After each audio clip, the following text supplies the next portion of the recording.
हिमाचल प्रदेश में 3 विधानसभा क्षेत्र के उपचुनाव जो हाल ही में हो रहे हैं, हम देख रहे हैं कि सरकार पूरे दबाव और धमकियों के माध्यम से इन चुनावों को जीतना चाह रही है।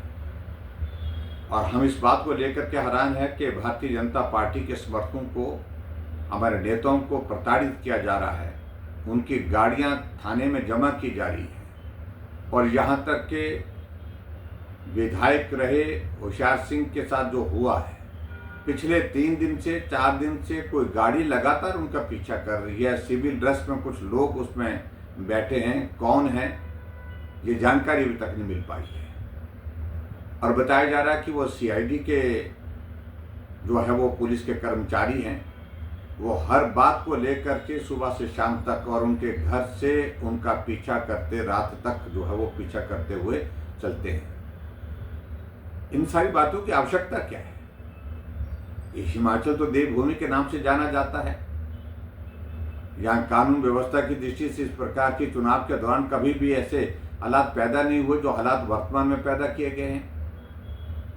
और सबसे बड़ी बात यह है कि हिमाचल प्रदेश में जो लोकसभा के चुनाव के परिणाम आए, उन परिणामों ने कांग्रेस पार्टी के नेतृत्व को, हिमाचल सरकार को झकझोर करके रख दिया है। 4 सीटें वो हार गए और 4 सीटें के हारने के साथ साथ में मंत्री हार गए, मुख्यमंत्री के अपने चुनाव क्षेत्र में हार हुई।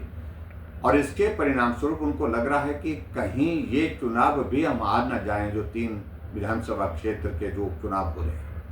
और उस तरह से विशेष तौर से जो देहरा विधानसभा क्षेत्र में जहां मुख्यमंत्री की धर्मपत्नी चुनाव लड़ रही है, जिस तरह से लोगों को प्रलोभन दिए जा रहे हैं, घोषणा की जा रही है, रात को हजारों महिलाओं को बुला करके सरकारी रेस्ट हाउस में उनको मुख्यमंत्री से मिलना, मिल करके व्यक्तिगत रूप से बात करना, और हमें समझ में नहीं आ रही है कि क्या प्रलोभन दिए जा रहे हैं, क्या चीजें उनको दी जा रही हैं। ये चर्चा का विषय बना हुआ है। और लालच और प्रलोभन से चुनाव को जीतने की कोशिश हो रही है, चुनाव को प्रभावित करने की कोशिश हो रही है। और मैं इस बात के लिए चुनाव आयोग से आग्रह करूंगा कि आप आंखें मूंद करके क्यों बैठे हैं? कम से कम जो गलत हो रहा है, जिस तरह से सरकार चुनाव को प्रभावित करने की कोशिश कर रही है, उसमें तुरंत चुनाव आयोग को दखल देना चाहिए और जो गलत कर रहे हैं उनके खिलाफ कार्रवाई करनी चाहिए। चुनाव निष्पक्ष होना चाहिए। और मैं इस बात को कह सकता हूं, अगर निष्पक्ष चुनाव हिमाचल प्रदेश में हुआ, 3 सीटों पर भारतीय जनता पार्टी की जीत हो।